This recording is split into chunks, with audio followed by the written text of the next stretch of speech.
Welcome, this is Dr. Hadi here and you are watching the channel with Dr. Hafiz Sultan Academy. Dear students, आज का जो topic है वो bio energetics के chapter में photosynthesis पर मुश्तमिल है और फोटोसिंथेसिस के अंदर फिर लाइट रिएक्शन आज स्टडी करेंगे।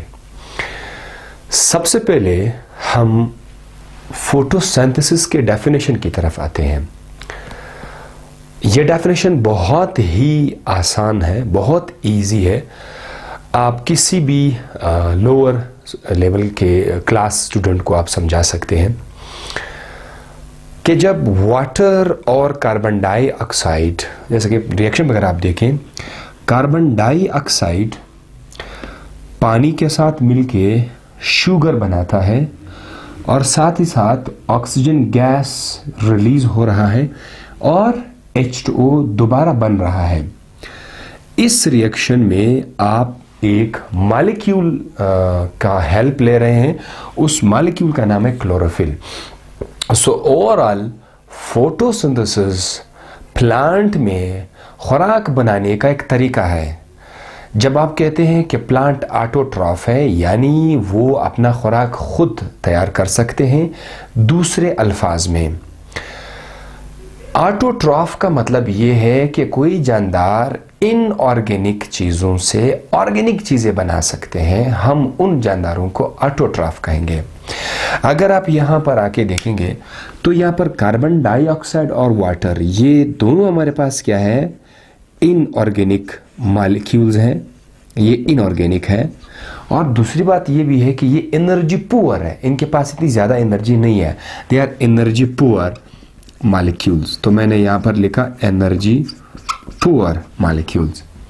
जब इस तरह के इनऑर्गेनिक मॉलिक्यूल्स से हम ऑर्गेनिक मॉलिक्यूल बना ले, जैसे कि शुगर, जैसे कि ग्लूकोज, शुगर या ग्लूकोज ये ऑर्गेनिक मॉलिक्यूल है, जैसे C6H12O6।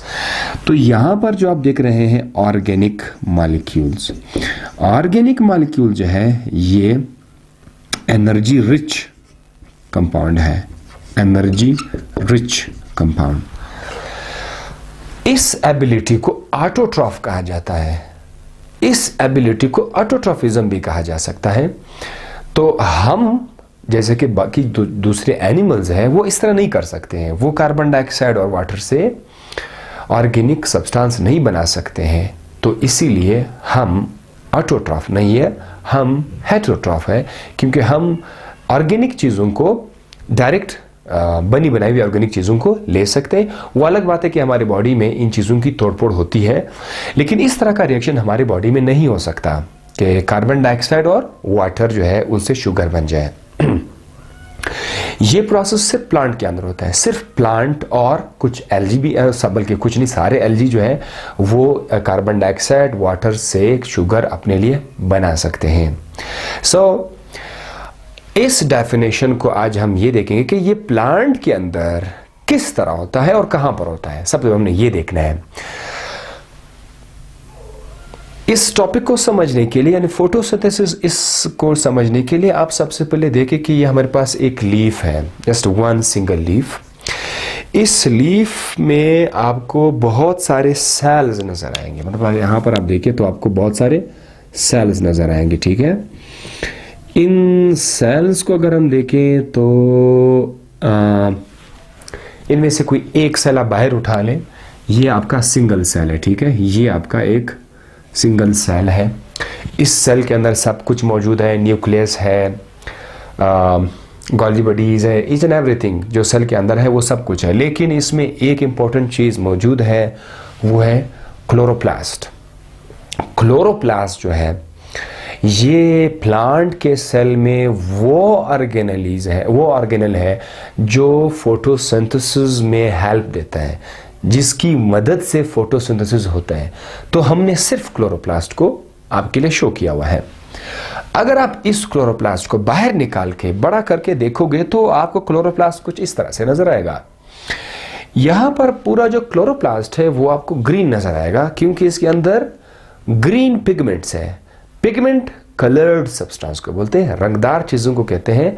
ये रोशनी को कैप्चर करते हैं, लाइट को एब्जॉर्ब करते हैं और कुछ लाइट को रिफ्लेक्ट करते हैं, इसीलिए हम इनको पिगमेंट्स कहते हैं। और ये कलरिंग सब्सटेंस होते हैं, जिसकी वजह से पूरा का पूरा क्लोरोफिल जो है पूरा का पूरा क्लोरोप्लास्ट जो है ये ग्रीन दिखाई देता है। अच्छा, क्लोरोप्लास्ट और क्लोरोफिल में फर्क। क्लोरोप्लास्ट एक ऑर्गेनल है, पूरा एक बड़ा सा ऑर्गेनल है, जबकि क्लोरोफिल एक मॉलिक्यूल है। ठीक है, एक ऑर्गेनिक मॉलिक्यूल है जो आपके क्लोरोप्लास्ट के अंदर पड़ा हुआ है। अगर आप यहाँ पर आप देखें, ये आपका क्लोरोप्लास्ट है, तो मैं यहाँ पर लिख सकता हूँ क्लोरोप्लास्ट। इस क्लोरोप्लास्ट के अंदर अगर आप जाओगे तो क्लोरोप्लास्ट के अंदर आपको छोटे छोटे से थैलियां नजर आएंगी, sac, small sac like structure आपको नजर आएंगी। और ये थैलियां बिल्कुल एक दूसरे के ऊपर इस तरह से पड़े हुए, जैसे कि आप एक सिक्के के ऊपर दूसरा सिक्का रखे, सिक्के के ऊपर सिक्का रखे, तो एक स्टॉक की शक्ल में आपको नजर आएंगे। इनमें से जो एक थैला है उसको हम थैलाक्वाइड कहेंगे। This is thylakoid. और according to some other book इसको लेमिला भी कहा जाता है, लेकिन थैलाक्वाइड ज्यादा बेहतर है। आप इसको बोलो कि दिस इज थैलाक्वाइड। इस तरह बहुत सारे थैलाक्वाइड जब एक दूसरे के ऊपर सरफेस पर आ जाए तो हम इनको नाम देंगे ग्रेनम। ठीक है, ये सारा का सारा ये एक ग्रेनम है, ये दूसरा ग्रेनम है, तीसरे बहुत सारे ग्रेनम इसमें मौजूद है। हम लोग क्या करेंगे, ये जो ग्रेनम है, इस ग्रेनम के ऊपर एक थैलाक्वाइड को हम बाहर निकालेंगे, जस्ट वन थैलाक्वाइड। ये जो एक थैलाक्वाइड है ये आपको यहां नजर आएगा। ये एक थैलाक्वाइड को मैंने बाहर निकाला। इस थैलाक्वाइड के ऊपर क्या मौजूद है, वो सारा का सारा निजाम यहां पर मौजूद है। सारा का सारा जो फोटोसिंथेसिस का रिएक्शन का आधा हिस्सा है, यानी लाइट रिएक्शन, जो कि आज के लेक्चर का हिस्सा है, लाइट रिएक्शन, पूरा का पूरा लाइट रिएक्शन यहां पर आपको हम पढ़ाएंगे, यहां पर हो रहा होगा। चले, लाइट रिएक्शन को स्टार्ट करने से पहले एक और चीज भी मैं आपको बता देता हूं कि फोटोसिंथेसिस दो हिस्सों पे मुश्तमिल है। पहले हिस्से का नाम है लाइट रिएक्शन, दूसरे हिस्से का नाम है डार्क रिएक्शन। लाइट रिएक्शन को लाइट रिएक्शन इसलिए कहा जाता है क्योंकि इस रिएक्शन में लाइट की जरूरत पड़ती है, लाइट के बगैर नहीं होता। दूसरा जो है उसको हम डार्क रिएक्शन कहते हैं, वहां पर लाइट की जरूरत नहीं पड़ती। अगर हम फोटोसिंथेसिस को स्प्लिट आउट करें तो कुछ इस तरह का नक्शा हमें नजर आएगा।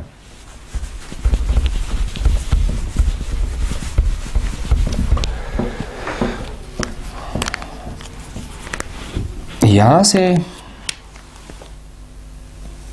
एक को मैं लिख लेता हूं लाइट रिएक्शन और दूसरे का नाम होगा डार्क रिएक्शन।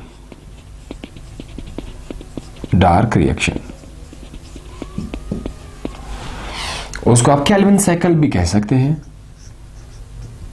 उसको आप क्या नाम दे सकते हैं, केल्विन साइकिल भी कह सकते हैं। ये हमारे दूसरे लेक्चर का हिस्सा होगा, लेकिन आज आपको सिर्फ लाइट रिएक्शन पढ़ाएंगे या लाइट डिपेंडेंट रिएक्शन पढ़ाएंगे।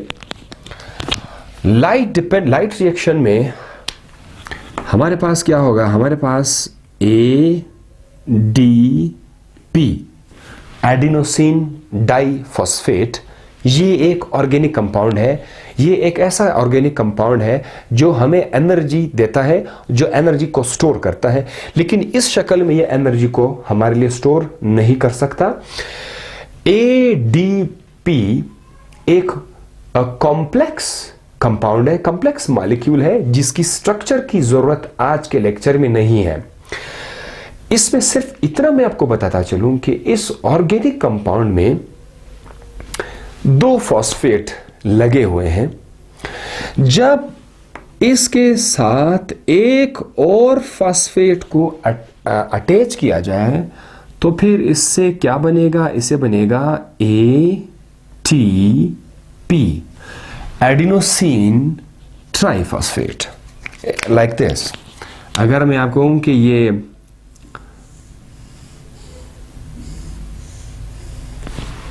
एडेनोसिन डाइफॉस्फेट का वो हिस्सा है जो कॉम्प्लिकेटेड है, जिसका स्ट्रक्चर मैं नहीं लिखना चाहता, बस इतना मैं लिखना चाहूंगा कि यहां पर इसके पास कितने फॉस्फेट अटैच है, 3 फॉस्फेट इधर अटैच है। और अगर मैं इसको यहां पर लिखूं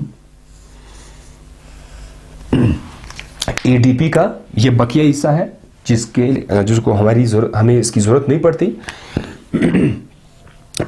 यहां पर इसके पास 2 फॉस्फेट अटैच है, इसके पास एनर्जी नहीं है। जब 3rd फॉस्फेट इसके साथ अटैच हो जाएगा तो ये इसका नाम हो जाएगा एडेनोसिन ट्राइफॉस्फेट, क्योंकि यहां पर 3 फॉस्फेट आ चुके हैं। अब ये जो 3rd फॉस्फेट है, ये जो 3rd फॉस्फेट और 2nd और 3rd फॉस्फेट के बीच जो बॉन्ड है, ये bond is a great source of energy. तो जब भी ये फॉस्फेट दोबारा रिलीज होगा हमें बहुत सारा एनर्जी मिल जाएगा। सो दिस एटीपी क्या है, एटीपी सोर्स ऑफ एनर्जी है। अब आपका जो फोटोसिंथेसिस है, फोटोसिंथेसिस का पहला हिस्सा लाइट रिएक्शन में एडीपी से एटीपी बन जाता है। अब यहां पर सवाल आपके माइंड में क्रिएट हो चुका होगा कि ये एटीपी को बनने के लिए एनर्जी कहां से आई, कैसे?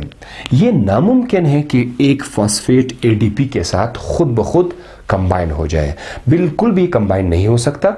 ये तो बिल्कुल इस तरह होगा जैसे कि मैं कहता हूं कि ये पेन मैंने यहां पर हाथ के ऊपर रखा हुआ है और ये पेन खुद ब खुद ऊपर चला जाए, तो ये नामुमकिन है। जिस तरह पेन खुद ब खुद ऊपर नहीं जा सकता विदाउट गिविंग अ पुश या वर्क, इसी तरह से एडीपी जो है वो फॉस्फेट के साथ नहीं मिल सकता, इसको एनर्जी चाहिए। और हमारे पास एनर्जी के मुख्तलिफ शक्लें हैं।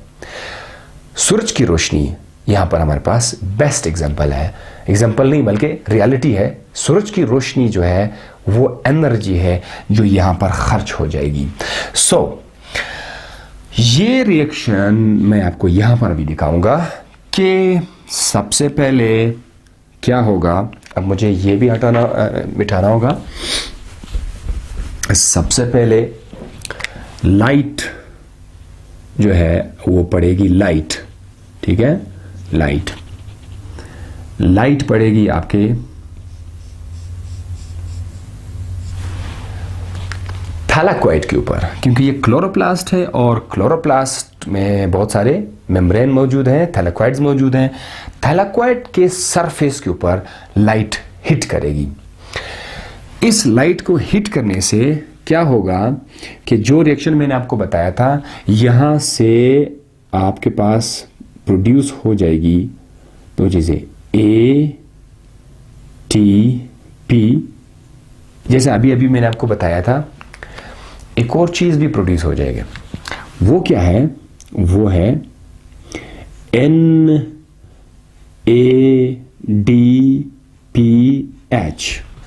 NADPH एटीपी की तरह एनर्जी का सोर्स तो नहीं है, लेकिन इलेक्ट्रॉन का कैरियर जरूर है।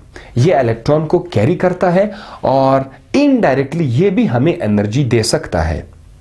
But most important source of energy is the ATP. तो ये इन 2 मॉलिक्यूल्स को मैं अक्सर शोख मॉलिक्यूल बताऊं, बहुत ज्यादा शोख है, इसके पास ज्यादा एनर्जी होती है, ज्यादा एनर्जाइज्ड लोग होते, बड़े शोख होते हैं, तो इनको मैं शोख मॉलिक्यूल बताऊं कि दे आर वेरी एनर्जाइज्ड, इनके पास काफी एनर्जी है। तो ये 2 चीजें कब बन जाएगी, लाइट रिएक्शन में बन जाएगी। इसका पूरा का पूरा तफसील, पूरा का पूरा डिटेल आज के लेक्चर में मौजूद है कि किस तरह एटीपी और NADPH बन जाता है। थोड़ा आपको इंतजार करना होगा। अच्छा, उसके बाद क्या होगा, यहां पर ये जो स्पेस है, इस स्पेस का नाम है स्ट्रोमा, STROMA। ये स्पेस का नाम है स्ट्रोमा।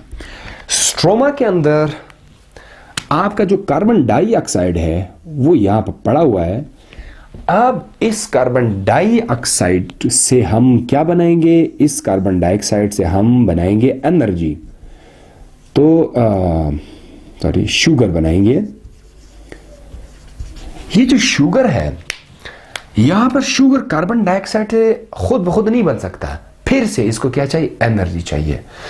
तो ये जो एटीपी है, ये जो आपका एटीपी है और ये जो आपका NADPH है, इन दोनों की मदद से हम कार्बन डाइऑक्साइड से शुगर बनाएंगे।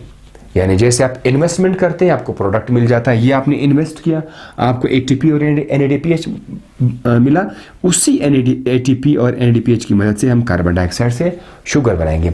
तो ये जो दूसरा हिस्सा है, इसमें लाइट रिएक्शन का प्रोडक्ट यूज हो रहा है, लेकिन कार्बन डाइऑक्साइड से शुगर का बन जाना ये डार्क रिएक्शन है, ये कैल्विन साइकिल है। ये इसका पूरा का पूरा डिटेल नेक्स्ट लेक्चर में आएगा, लेकिन आज का लेक्चर में हम आपको डिटेल से बताएंगे कि किस तरह लाइट की मदद से ATP जो है वो ATP और NADPH बन जाते हैं। इसको लाइट रिएक्शन को समझने के लिए आपको कहां पर आना होगा? आपको यहां पर आना होगा थाइलाकोइड के ऊपर। जैसे कि ये देखो बहुत सारे थाइलाकोइड एक दूसरे के ऊपर पड़े हुए हैं। तो ये हमारे पास क्या है? ये हमारे पास एक थाइलाकोइड है, ये एक थाइलाकोइड है और ये उसका जो है मेम्ब्रेन है, पूरा का पूरा ये थाइलाकोइड का मेम्ब्रेन है। अब हमने यहां से स्टार्ट करना है किस चीज को? फोटो सिस्टम को। अगर हमने फोटो सिस्टम को समझ लिया, सीख लिया, तो आपका लाइट रिएक्शन इजी हो जाएगा। तो शुरू करते हैं फोटो सिस्टम से। फोटो सिस्टम क्या है?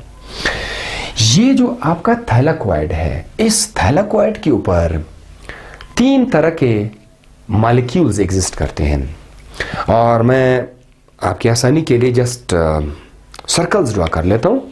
छोटे छोटे से सर्कल्स में ड्रॉ कर लेता हूं, इस तरह से सर्कल्स में ड्रॉ कर लेता हूं। ये जो सर्कल्स हैं, ये इनमें से कुछ सर्कल्स सूरज की रोशनी को कैप्चर करने वाली चीजें हैं, लाइट को कैप्चर करने वाली चीजें हैं, जिसको आप लोग क्या नाम दे सकते हैं? पिगमेंट्स का नाम दे सकते हैं।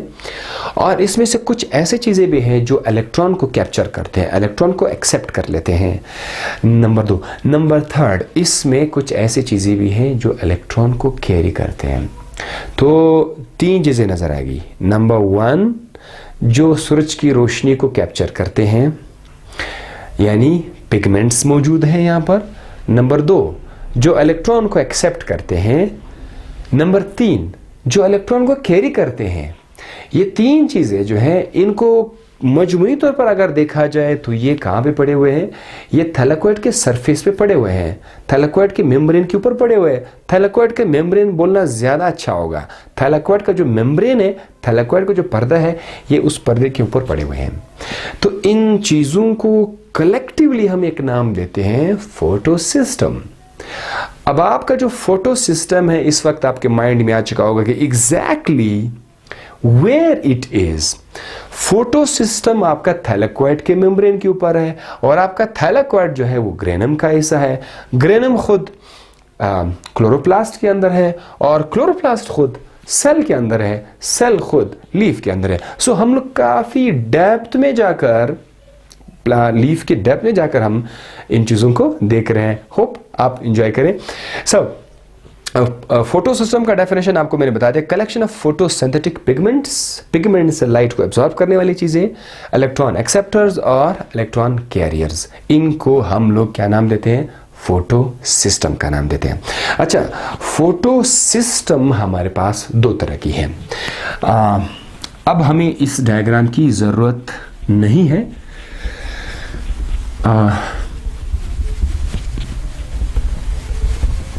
फोटो सिस्टम हमारे पास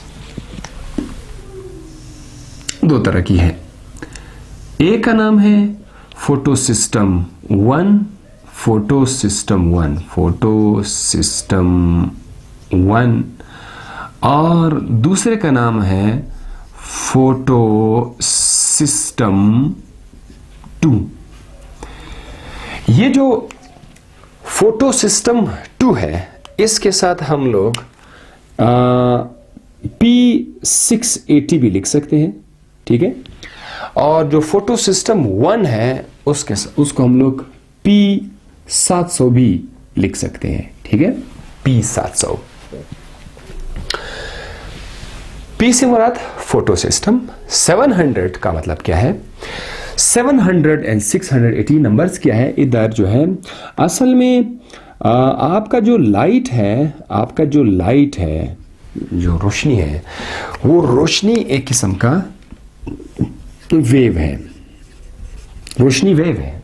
light is a form of wave, कोई शक नहीं है। और वेव के अंदर जो है, वेव के अंदर एक लफ्ज है वेवलेंथ, और वेवलेंथ फिजिक्स का वर्ड है। वेवलेंथ का मतलब है कि अगर मैं आपके लिए कोई एक वेव ड्रॉ कर दूं, आपका थोड़ा सा फिजिक्स भी ओके हो जाएगा। वैसे जरूरत लाजमी तो नहीं है, पर फिर भी कुछ स्टूडेंट्स बड़े एंथुसियास्टिक होते हैं, बड़े कीन रखते हैं चीज़ों को समझने के लिए। सो ये हमारे पास क्या है, ये एक वेव है, ठीक है। यहां पर अगर आप देखें तो ये ऊपर और एक कुछ ऐसा नीचे है, फिर ऊपर फिर नीचे। अगर आप देखें ये ऊपर वाले जो हिस्से हैं, इसको हम लोग क्रेस्ट का नाम देते हैं, क्रेस्ट। और नीचे वाले हिस्से को हम क्या बोलते हैं, ट्रफ। अब इस तरह से ये भी क्रेस्ट है, ये ट्रफ है, ये क्रेस्ट है, ये ट्रफ। अब आगे जा सकते हैं हम। दो क्रेस्ट के दरमियानी फासले को हम लोग वेवलेंथ का नाम देते हैं, ठीक है, वेवलेंथ। तो इसी तरह ये दो क्रेस्ट के दरमियानी फासले को हम लोग क्या बोलते हैं, वेवलेंथ। या आप दो ट्रफ के दरमियानी फासले को अगर आप देखें तो ये जो दो ट्रफ है, इनके बीच फासले को भी आप वेवलेंथ कह सकते हैं। तो वेवलेंथ क्या है, ये वेव के लिए यूज होते हैं, और आपका जो लाइट है वो एक किस्म का वेव है। अब वेवलेंथ को हम लोग नैनोमीटर में नापते हैं।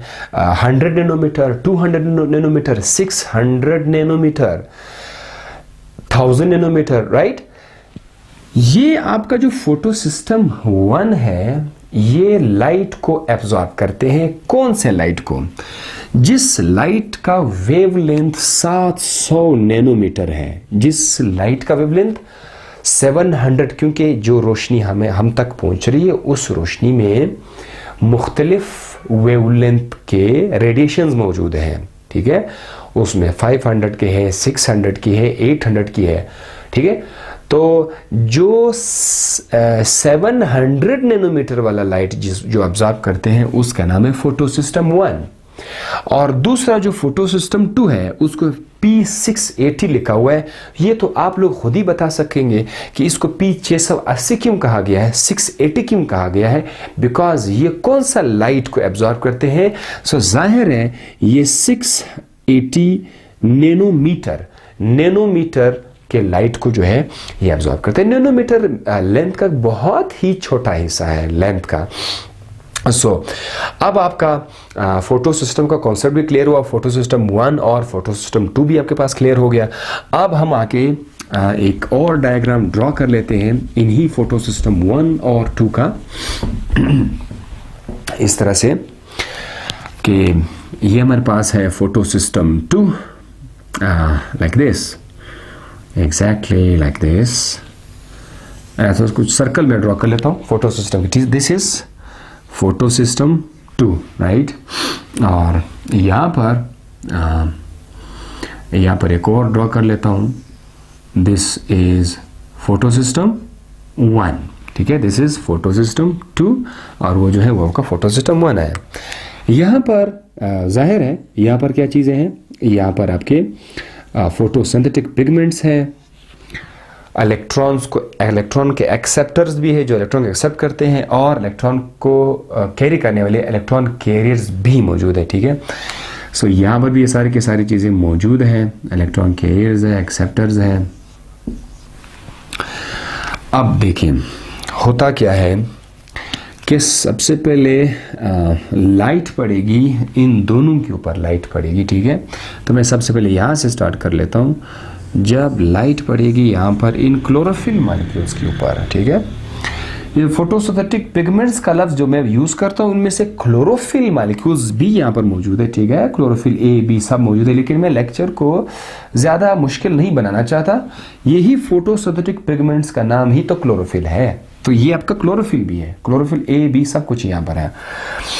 इसमें कैरोटिनाइड्स की चीज़ें भी आ रही, कैरोटिनाइड्स है, लेकिन वहाँ उत्तर तरफ आपको जाने की ज़रूरत नहीं है, आपको एक आइडिया आज मिल जाएगा कि ये हमारे पास सारे के सारे फोटोसिंथेटिक पिगमेंट्स है, इंक्लूडिंग क्लोरोफिल, और इलेक्ट्रॉन्स को कैच करने वाली चीज़ें भी हैं, इलेक्ट्रॉन को कैरी करने वाली चीज़ें भी हैं। लाइट यहाँ में पड़ेगी। लाइट के पड़ने से क्या होगा कि ये जो आपका लेट सपोज क्लोरोफिल है, यहाँ से इलेक्ट्रॉन जो है वो एक्साइटेड हो जाएंगे। कितने इलेक्ट्रॉन एक्साइटेड हो जाएंगे? 2 इलेक्ट्रॉन्स। तो इसके लिए मैं एक लाइन इस तरह से ऊपर की तरफ ड्रा कर रहा हूँ। ये कुछ स्टूडेंट्स बड़े कंफ्यूज हो जाते हैं इस लाइन को देखकर, वो ओवर हो जाते हैं कि यार ये इलेक्ट्रॉन क्या कर रहे हैं, उड़ रहे हैं, फ्लाई कर रहे हैं, जंप लगा रहे हैं। ये सिर्फ एक्साइटेशन है। एक्साइटेशन केमिस्ट्री में एक लफ्ज़ है कि जब इलेक्ट्रॉन्स को एनर्जी मिल जाती है, ये हायर एनर्जी स्टेट में चले जाते हैं, तो हम लोग बोलते हैं excited electron. This is called excited electrons. तो यहां से इलेक्ट्रॉन्स एक्साइटेड हो जाएंगे। क्यों एक्साइटेड हो जाएंगे? एनर्जी मिल जाएंगी। एनर्जी कहां से आएगी? सूरज की रोशनी से लाइट मिलेगी। तो ये इलेक्ट्रॉन जो है, इसकी तादाद जो है वो कितनी होगी? वो 2 इलेक्ट्रॉन होंगे। ठीक है, ये आपने याद रखना है। अब आप जरा सोचिए कि यहां से जब 2 इलेक्ट्रॉन्स रिलीज हो जाएंगे तो उसका जगह रह जाएगा। लेट्स सपोज ये जो क्लोरोफिल है, यहां से एक खाली जगह रह जाएगा, मतलब जिस जगह से इलेक्ट्रॉन रिमूव हो गए वो खाली जगह रह गया। ठीक है, एम्प्टी स्पेस है, वहां इलेक्ट्रॉन नहीं है, तो इसको हम लोग बोलते हैं इलेक्ट्रॉन होल बोलेंगे, कि जिधर इलेक्ट्रॉन नहीं है we call it electron hole. तो जहां जहां से 2 इलेक्ट्रॉन रिलीज हो जाएंगे वहां पर क्या प्रोड्यूस हो जाएगा? Electron hole. बहुत सारे जगहों पर, लेकिन हम सिर्फ एक जगह को आज स्टडी करेंगे। 2 इलेक्ट्रॉन्स ऊपर की तरफ ड्रॉ करके मैंने लिखे हुए हैं, ये एक्साइटेड हो गए। ठीक है, सिर्फ हाई लो एनर्जी से हाई एनर्जी लेवल पे चले गए। यहां पर क्या पड़ा होगा? यहां पर जो है, यहां पर जब इलेक्ट्रॉन एक्साइटेड हो जाएंगे तो इनको कैच करेंगे। उसका नाम क्या है? जो उसको कैच करेगा उसका नाम है primary electron acceptor. Primary electron acceptor, और इसका नाम क्या है? फियोफाइटीन उसका नाम है। This is called as PHEO, pheophytin. जो इलेक्ट्रॉन को एक्सेप्ट करता है, दिस इज फियोफाइटीन। प्राइमरी इसलिए कहा जा रहा है क्योंकि सबसे पहले एक्साइटेड इलेक्ट्रॉन को ये कैच कर रहा है, तो इसीलिए इसका नाम रखा गया प्राइमरी। इसके बाद और भी ऐसे मॉलिक्यूल्स आएंगे जो इलेक्ट्रॉन को कैच करेंगे, तो प्राइमरी इसका नाम है, प्राइमरी इलेक्ट्रॉन एक्सेप्टर। ओके, अब क्या होने वाला? What's going on? अब यहां पर इस होल को भरने के लिए, मतलब जहां से इलेक्ट्रॉन निकल चुके, इस कहानी का कुछ ऐसा रहता है, मैं बताऊंगा। ठीक है, ये जो इलेक्ट्रॉन होल है इसको भरना है। इसको भरने के लिए क्या होगा कि हमारे पास H2O है, वाटर। ये वाटर अपने आप को स्प्लिट कर देगा, तोड़ देगा। ठीक है, तोड़ देगा किसमें? हाइड्रोजन में, हाइड्रोजन आयंस में, प्लस OH में, और यहां से आपको क्या मिलेंगे? इलेक्ट्रॉन्स भी आपको मिल जाएंगे। तो ये वाटर मॉलिक्यूल जो है ये अपने आप को क्या कर रहा है? ब्रेकअप कर रहा है हाइड्रोजन आयन में, OH में और इलेक्ट्रॉन्स में। देखिए ये जो इलेक्ट्रॉन है, ये इलेक्ट्रॉन यहां पर आकर इस होल को फिल करेंगे, लेकिन यहां पर कुछ हिसाब किताब हमने बराबर करना है। अगर एक H2O से एक हाइड्रोजन और एक OH और एक इलेक्ट्रॉन मिल रहा है, तो 2 H2O से कितने हाइड्रोजन मिल जाएंगे हमें? 2 हाइड्रोजन आयन, 2 OH और 2 इलेक्ट्रॉन मिल जाएंगे। अगर इसको 3 कर दो, 4 कर दो, तो देखिए यहां पर अभी हिसाब बराबर हो जाएगा। 4 H2O मॉलिक्यूल से आपको 4 हाइड्रोजन आयंस मिल जाएंगे और 4 आपको OH मिल जाएंगे। इसी तरह आपको 4 इलेक्ट्रॉन्स भी मिल जाएंगे। ये जो 4 इलेक्ट्रॉन है, इनमें से 2 इलेक्ट्रॉन आकर इस होल को फिल कर देंगे और रिमेनिंग 2 इलेक्ट्रॉन्स फिर नेक्स्ट होल को फिल कर देंगे। तो यहां से हिसाब क्लियर हो गया कि 2 इलेक्ट्रॉन कहां से आएंगे? 2 इलेक्ट्रॉन वाटर के स्प्लिट होने से आएंगे। ये तो पहला था। दूसरी बात कि हमने सुना था कि फोटोसिंथेसिस में ऑक्सीजन गैस रिलीज होता है, तो वो सारे स्टूडेंट ये पूछते हैं कि ये ऑक्सीजन गैस कैसे रिलीज हुआ, कहाँ से आया। दरअसल यहाँ पर ये जो OH है, OH, ये जो 4OH है, 4OH जो है ये हमारे पास, ये खुद आपस में मिल जाएंगे, खुद आपस में मिल जाएंगे, इनसे बन जाएगा वाटर, बन जाएगा 1। नंबर 2, इससे क्या बनेगा, इससे बनेगा ऑक्सीजन गैस। ये ऑक्सीजन गैस प्लांट की लीफ से स्टोमेटा के थ्रू बाहर आएगा, तो हम कहते हैं फोटोसिंथेसिस के दौरान हमें ऑक्सीजन गैस मिलता है। वो दरअसल ये ऑक्सीजन गैस है जो आपको वाटर से मिलता है। तो गुड न्यूज़ ये है कि जो ऑक्सीजन गैस हम और आप इनहेल करते हैं, जो हम कहते हैं कि यह हमें प्लांट से मिलता है, ये सारा का सारा ऑक्सीजन आपका वाटर से आता है, ये कार्बन डाइऑक्साइड वाला ऑक्सीजन नहीं है। अच्छा जनाब, तो ये ऑक्सीजन है और ये वाटर जो है ये भी बन जाता है। अगर आप रिएक्शन को देखोगे तो यहाँ पर कितने हाइड्रोजन है, 4 हाइड्रोजन है। तो इसके लिए अगर आप मजीद उसको बैलेंस भी कर सकते हैं, बैलेंस करना होगा इसको, अगर आप 2 लगाओगे ना तो 2 2 ज़ा 4, 4 हाइड्रोजन हो जाएंगे। ये रहे आपके 4 हाइड्रोजन। ऑक्सीजन कितने हैं, यहाँ पर आप देख सकते हैं 2 ऑक्सीजन ये है, 2 ऑक्सीजन ये, टोटल 4 ऑक्सीजन इस तरफ है, 4 ऑक्सीजन इस तरफ है। सो रिएक्शन सारा का सारा बैलेंस हो गया। तो सारा कमाल किसका है, वाटर का है। वाटर अपने आप को स्प्लिट कर देगा। एक तो वाटर इलेक्ट्रॉन्स रिलीज करके होल को देंगे ताकि ये होल जो है ये फिल हो जाए। दूसरी बात ये है कि जो OH बन रहे हैं वो OH आपस में मिलकर वाटर बन जाता है और ऑक्सीजन गैस भी बनेगा। तो ये यहां तक हो गया। चले जी, वापस हम लोग यहां पर आते हैं कि वो इलेक्ट्रॉन जो लाइट की मदद से एक्साइटेड हो गए उसको सबसे पहले किसने कैच किया, फियोफाइटिन प्राइमरी इलेक्ट्रॉन एक्सेप्टर ने इसको कैच किया था। अब ये इलेक्ट्रॉन क्या करेंगे, ये इलेक्ट्रॉन अब मूव करेंगे। बहुत सारे प्रोटीन मॉलिक्यूल्स आपको नजर आएंगे, यहाँ पर बहुत सारे प्रोटीन के मॉलिक्यूल्स होंगे। ठीक है, मैं उसका नाम आपको बता दूंगा। ये जो प्रोटीन के मॉलिक्यूल्स हैं ये इलेक्ट्रॉन्स को आप खुद कैच करके दूसरे को के हवाले कर देंगे।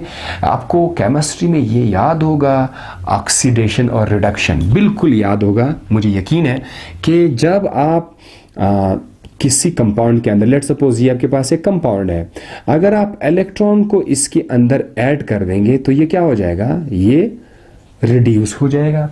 और अगर आप इसी चीज से इलेक्ट्रॉन को वापस बाहर निकालोगे तो ये क्या हो जाएगा, ऑक्सीडाइज। हमारे पास यहां पर रिडक्शन होगा और ऑक्सीडेशन होगा। यानी ये जो प्रोटीन है इसका मैं आपको नाम बताता हूं, that is called as plastoquinone. Plastoquinone ये इसका नाम है, प्लास्टोक्विनोन। उसके बाद क्या है, साइटोक्रोम। दूसरा जो है यह है साइटोक्रोम। या भी साइटोक्रोम की किस्में भी है, cytochrome BNF, but don't worry, cytochrome. और दूसरा क्या है, प्लास्टोसायनिन। प्लास्टोसायनिन ये सारे के सारे प्रोटीन के मॉलिक्यूल्स है, राइट। और इनके अंदर सलाहियत है कि ये अपने आप को ये रिड्यूस भी हो सकते हैं, ऑक्सीडाइज भी हो सकते हैं, यानी ये इलेक्ट्रॉन को एक्सेप्ट भी कर सकते हैं और दे भी सकते हैं। तो कमाल तो यहाँ पर ये है कि ये जो मॉलिक्यूल्स हैं ये बड़े स्पेशल तरीके से अरेंज हुए हैं। इस तरह से अरेंज हुए हैं कि सबसे ज्यादा चाहत जो है इसका है।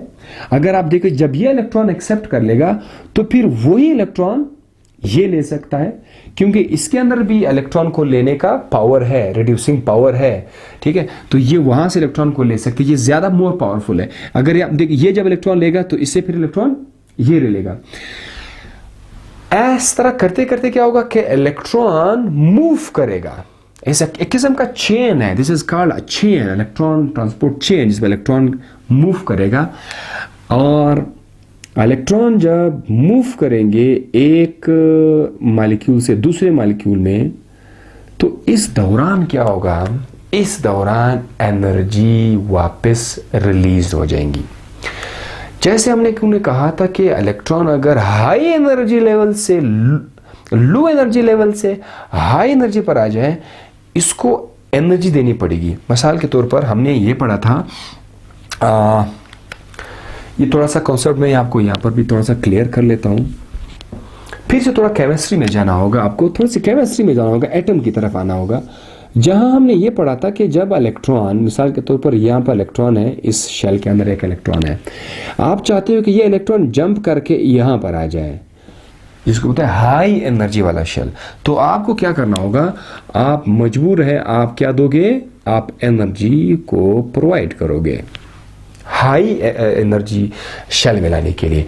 अब मजे की बात यह है कि अगर कोई इलेक्ट्रॉन हाई एनर्जी वाले शेल में है, अगर ये वापस जंप लगा के लोअर एनर्जी में शेल में आएगा तो क्या होगा, तो बात सिंपल है, जो है एनर्जी इसने एब्जॉर्ब की थी, ये अपनी एनर्जी को क्या करेगा, रिलीज कर देगा।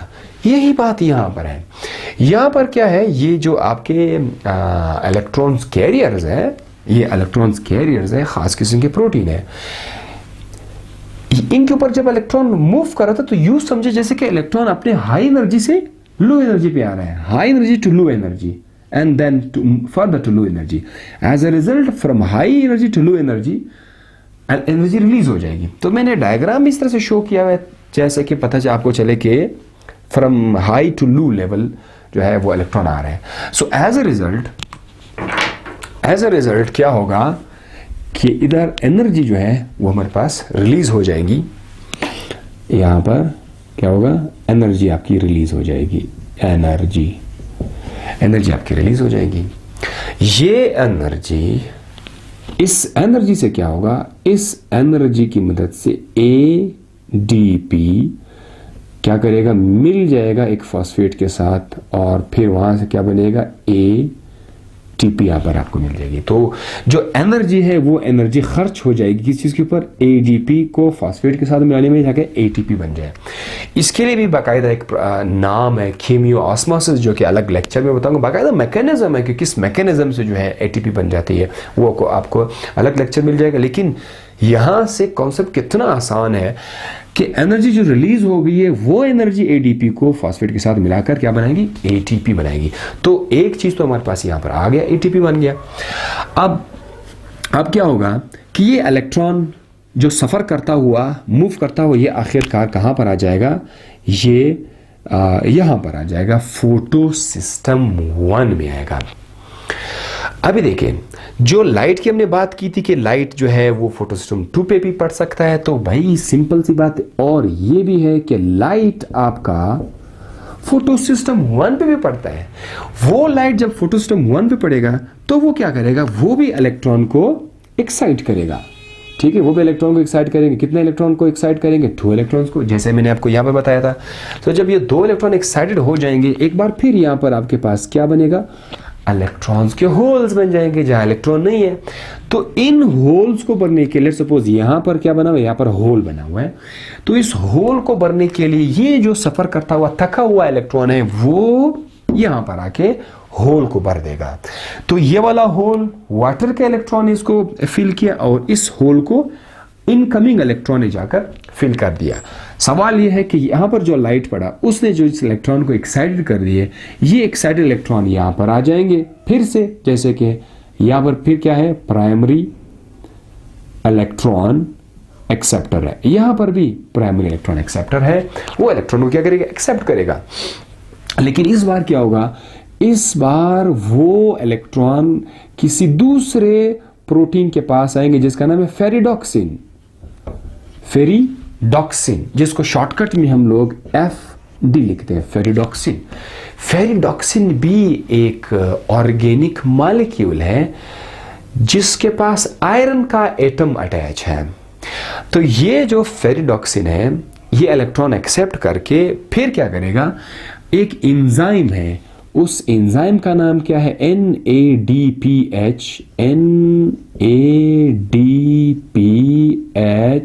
संथेज उसका नाम है, संथेज। ये एंजाइम क्या करेगा, ये enzyme NADP nicotine amide adenine dinucleotide phosphate, ये इलेक्ट्रॉन का एक कैरियर है, इलेक्ट्रॉन कैरियर है। आप समझे कि एनर्जाइज्ड मॉलिक्यूल है, लेकिन इस वक्त ये एनर्जाइज नहीं है क्योंकि ये ऑक्सीडाइज्ड फॉर्म में है। हम लोग यहाँ पर क्या करेंगे, हम इस NADP को रिड्यूस कर देंगे। किस तरह रिड्यूस कर देंगे कि वो जो 2 इलेक्ट्रॉन यहाँ पर फेरिडॉक्सिन के पास आए थे, ये 2 इलेक्ट्रॉन हम इस NADP को देंगे। साथ ही साथ यहाँ पर हमारे पास हाइड्रोजन आयंस भी मौजूद है। तो हाइड्रोजन आयंस और इलेक्ट्रॉन, ये 2 चीजें इस NADP को मिल जाएंगे। वहां से क्या बनेगा, NADPH बन जाएगा। ये जो NADPH है ये रिड्यूस्ड है, ये शोख है, ठीक है। इसके पास अब एनर्जी भी है, इसके पास इलेक्ट्रॉन्स भी हैं। तो ये NADPH को बनाने के लिए एक एंजाइम चाहिए, उस एंजाइम का नाम है NADP सिंथेज, और वो एंजाइम आपका NADP से NADPH बनाएगा। ये लोग सब इंतजार कर रहे थे कि फेरिडॉक्सिन से हमारे पास इलेक्ट्रॉन्स आ जाए।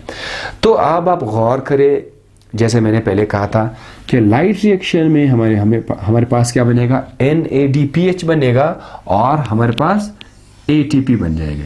तो लाइट रिएक्शन का पूरा पर्पज ही यही था, ATP का बनाना और NADPH का बनाना। अगर आप गौर से देखिए तो ये जो नक्शा बन रहा है ये ऐसा N की तरह है, राइट। और अगर मैं इसको थोड़ा सा उल्टा कर दूं तो ये ऐसा लग रहा है, Z की तरह लगता है। तो इसीलिए इसका नाम Z स्कीम भी रखा हुआ है इस पूरे के पूरी मैकेनिज्म का। अच्छा, इसके अलावा मैं आपको इसी टॉपिक के अंदर एक और लफ्ज़ भी है, फॉस्फोराइलेशन, यानी फोटोफॉस्फोराइलेशन। ये भी आपका इसी टॉपिक का हिस्सा है, तो साथ साथ मैं ये भी आपके लिए कवर करता चलूँ। फोटोफॉस्फोराइलेशन, बस सिर्फ नाम आपने सुनना है, ऑलरेडी आप पढ़ चुके हैं।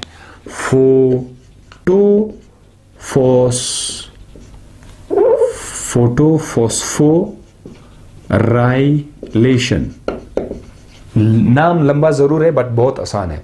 फोटोफॉस्फोराइलेशन, फॉस्फोराइलेशन का मतलब है किसी कंपाउंड के अंदर फॉस्फेट को ऐड करना, यानी ATP बनाना।